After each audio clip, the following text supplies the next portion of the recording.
Mes chers amis, bonsoir.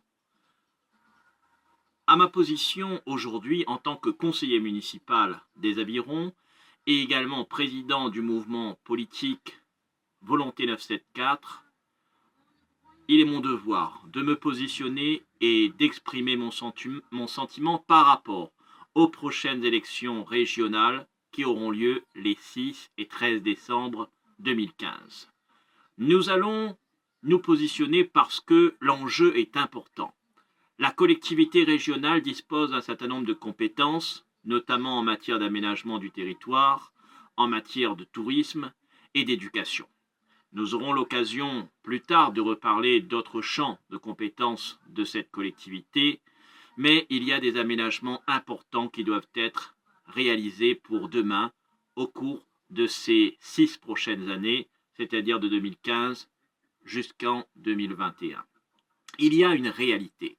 Nous partons sur un socle qui est le bilan réalisé par le président de la région, Didier Robert, qui avait fait un certain nombre de promesses lors des élections de 2010 et au bilan, 5 ans plus tard, on voit des réalisations concrètes. Rarement, et je dirais même très rarement, on a vu une personne s'engager politiquement et réaliser une grande partie de ce qui avait été dit.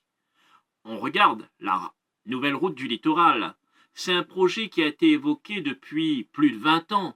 Souvenez-vous, le Triumvirat, avec notamment Paul Vergès et Camille Sudre, qui s'étaient engagés auprès des Réunionnais pour dire qu'ils allaient réaliser cette route du littoral. Et aujourd'hui, celui qui a tout mis en œuvre, qui s'est beaucoup impliqué et qui permettra prochainement aux Réunionnais, aux Réunionnaises de pouvoir circuler en sécurité, de permettre au secteur économique de ne pas être régulièrement sanctionné par les fermetures de routes, eh bien celui-là même, c'est le président de la région, parce qu'il s'est impliqué pour mettre en place ce projet qui est devenu aujourd'hui un chantier de nouvelle route du littoral. Voilà une réalisation concrète. Mais il y en a d'autres. La rivière Saint-Étienne, Saint-Joseph récemment, et on pourrait dire qu'il y a d'autres chantiers à ouvrir. Et c'est Didier Robert qui a commencé à évoquer les futurs chantiers à réaliser pour la Réunion, parce qu'il y a des priorités. Et notre devoir demain, c'est de dire il faudra accentuer sur les priorités. Dans un contexte financier contraint, il est de notre devoir de dire à celles et à ceux qui prendront des responsabilités au cours de la prochaine mandature, il faudra être extrêmement vigilant. Les priorités, ce sont les embouteillages qu'il y a à La Réunion sur des nœuds d'embouteillage.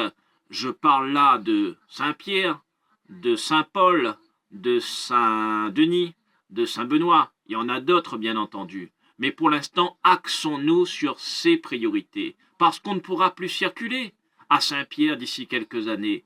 Saint-Paul, on vient de faire la route des Tamarins et déjà, il y a d'importants problèmes de circulation sur la traversée qui va de la route des Tamarins jusqu'à la rivière des Galets. Là, il y a nécessité à refaire ce pont, mais à revoir également les entrées et les sorties au cœur de la ville de Saint-Paul. Ce sera le même problème à Saint-Pierre, ce sera aussi le même problème sur Saint-Denis, voire Saint-Benoît. Voilà un axe important. Le deuxième point, c'est l'éducation. Notre jeunesse a besoin d'avoir les outils nécessaires pour pouvoir s'affirmer, pour pouvoir s'épanouir et avancer librement, pour grandir librement. Et sur ce plan, des actions concrètes ont été réalisées.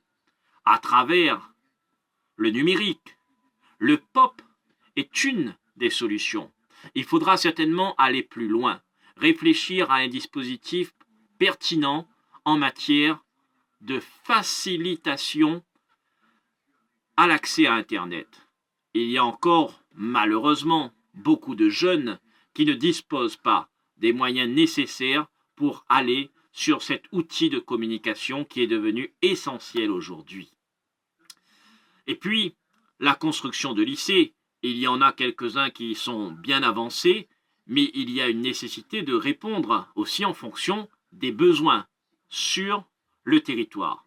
Et le troisième point qui me semble essentiel pour le développement de la Réunion, il y a eu une urbanisation qui a été faite, nous n'allons pas revenir là-dessus, mais il faut à l'avenir penser aussi rendre ce territoire attrayant, faire venir les touristes. Et là, il y a une politique essentielle à mener. Et il y a le prix du transport qui est excessif. Et il y a là matière à poser une réflexion, à voir comment faire pour faciliter la venue à la Réunion. Parce que nous avons de nouveaux créneaux à prendre. Il y a eu pendant des années une accentuation vers la France, vers les pays européens. Mais il y a des destinations qui ont des liens très forts avec la Réunion. Ce n'est pas normal aujourd'hui que dans cette zone indienne-océanique, où nous avons des liens avec certains territoires, qu'il n'y ait pas véritablement un flux de population qui puisse venir visiter notre département, sachant que nous disposons des atouts. Moi, quand je suis à Maurice, quand je parle avec les touristes, pour la plupart qui ont fait Réunion Maurice, eh bien, ils me disent leur préférence va vers l'île de la Réunion, parce qu'il y a plus de choses à faire. Nous avons des atouts, maintenant il faut continuer à les valoriser et faire en sorte que ce public chinois, par exemple, accède plus facilement à la Réunion, que les Indiens, que les Sud-Africains puissent venir dans notre département pour apporter des richesses supplémentaires et que le tourisme peut devenir un point essentiel pour notre département. Et là, je tiens à dire que le dispositif Île-Vanille est un atout supplémentaire pour notre île parce que cette combinaison avec d'autres territoires peut être plus attractif. C'est l'occasion de faire connaître le territoire de l'île de la Réunion. Il y a une ambition à avoir pour notre département. Il faut une politique volontariste en fonction des moyens, bien entendu, que la collectivité disposera pour les prochaines années, mais il faut qu'il y ait un tracé, il faut qu'il y ait un fil conducteur pour les prochaines années.